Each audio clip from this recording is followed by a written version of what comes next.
नमस्कार, मी अंकिता. मी आज करणार आहे झणझणीत अशी मिसळ. त्यासाठी मी मटकी पहिला फोडणीला देऊन घेतली आणि त्यामध्ये घातलं होतं आलं लसूण पेस्ट, मीठ आणि थोडी हळद. हे सगळं एकत्र करून त्यामध्ये मी पाणी घालून घेतले आणि कुकरच्या 2 शिट्ट्या करून घेतल्या.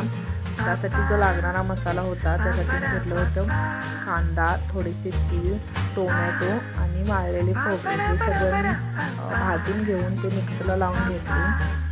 आता मी इथे मटकीचा कट रस्सा करण्यासाठी एका भांड्यामध्ये तेल घालून त्यामध्ये जिरे, कढीपत्ता, कांदा घालून तो भाजून घेतलेला आहे आणि तो लालसर भाजल्यानंतर त्यामध्ये मी जे वाटण केले होते ते घातलेले आहे आणि तेही मी तेल सुटेपर्यंत भाजून घेतलेले आहे. त्यानंतर मी त्यामध्ये घातलेला आहे गरम मसाला, लाल तिखट आणि चवीपुरतं मीठ घालून तेही मी मिक्स करून घेतले आणि त्यामध्ये मी घातलेले आहे जे मटकी जी आपण कुकरला लावून घेतली होती त्यामधलं पाणी घालून त्यामध्ये मी कोथिंबीर घातली आणि त्याला छान अशी उकळी काढली.